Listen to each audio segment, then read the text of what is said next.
Olá pessoal, estamos chegando ao fim desse módulo sobre noções de direito administrativo e a última parte do conteúdo é talvez uma das mais importantes que a gente precisa relembrar para atuar no processo administrativo de trânsito, de auto de infração de trânsito. Aqui nós vamos falar sobre a presunção de legitimidade dos atos administrativos e a presunção de veracidade dos atos administrativos.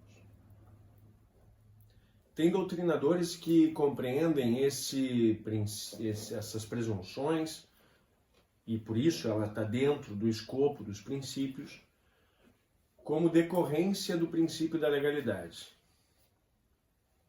Em verdade, um pouco mais do que isso, essas presunções, tanto de legitimidade quanto de veracidade, elas decorrem quando todos os princípios conjuntamente se manifestam nos atos da administração pública.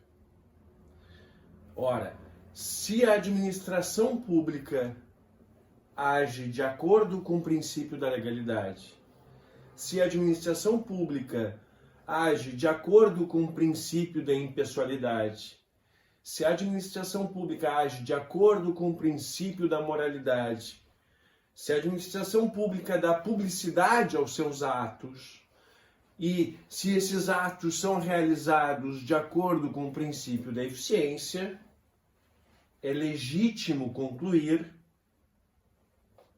que esses atos podem ser abarcados por uma presunção de que são legítimos. Da mesma forma, podem ser abarcados por uma presunção de o que diz o agente público é verdade. Por isso, o princípio da legitimidade, o princípio da veracidade. Na prática, o que isso acontece? O que isso acarreta? Acarreta a inversão do ônus da prova, que passa para o outro lado. É normal, é senso comum, de que o ônus da prova cabe a quem acusa. No caso dos atos da administração pública, do direito administrativo, dessa espécie de ramo do direito, quando as presunções atuam, ocorre justamente o contrário. O agente público, e aqui vamos falar um pouquinho sobre os autos de infração de trânsito brevemente. O agente de trânsito que está lá na rua, fazendo a sua fiscalização, imbuído de todos esses princípios da administração, se presume, então, que o auto que ele lavra é legítimo.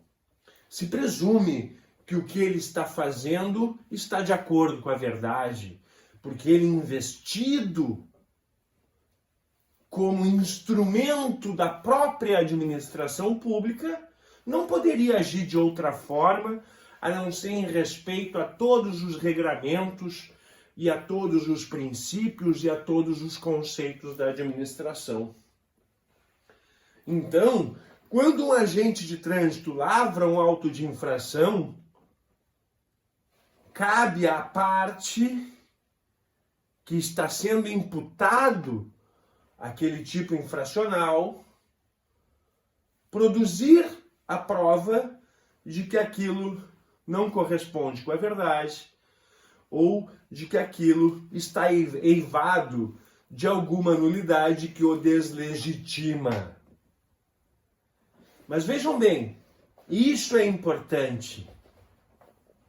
Cabe a prova. Presunção de legitimidade e presunção de veracidade não são outra coisa a não ser presunção. Presume-se que é assim, até prova em contrário. Então, se o administrado, se o cidadão na sua defesa no processo administrativo, apresentar provas robustas de que aquele ato é inverídico ou de que houve alguma nulidade na composição daquele ato e deste processo, cabe acolher a defesa.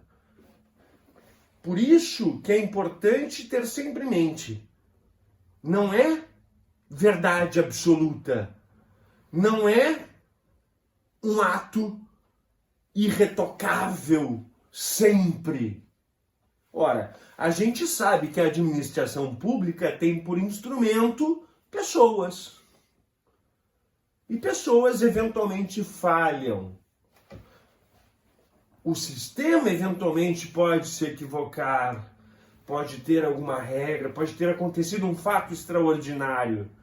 Bom, se o administrado, se o cidadão conseguir produzir a prova das suas alegações, essa prova tem que ser apreciada.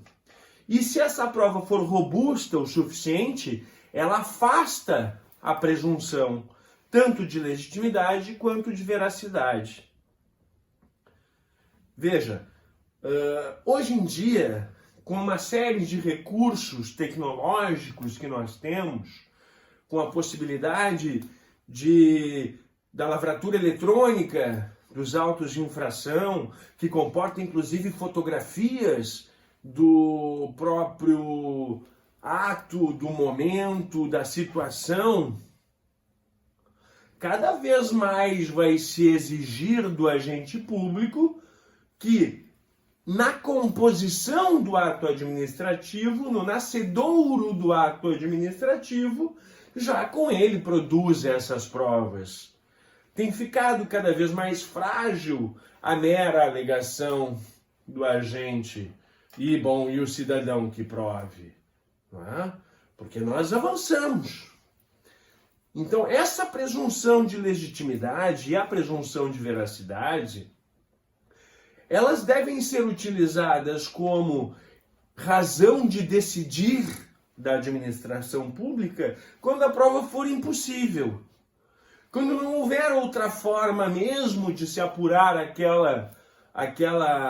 aquele ato, o nascedouro daquele ato, aquela imputação infracional, bom, não há outra forma de se provar a não ser a própria palavra do agente. Bom, então nós vamos sim admitir que o agente público, imbuído dos princípios da administração, consciente e conhecedor da sua razão de existir, que é servir ao público, não é? E atuar com impessoalidade, e assim ele está protegendo toda a sociedade, ele está também imbuído de presunção de legitimidade e presunção de veracidade dos seus atos, onde então a prova caberá ao administrado para invalidar aquele ato. Creio que as noções importantes, em resumo, são essas. Vejam de novo. A administração pública tem que estar sempre consciente da sua razão de existir, que é servir a sociedade. E se assim o faz, traz consigo todos esses prerrogativas da própria administração pública que atua, que age no benefício comum. O mesmo serve para o agente público.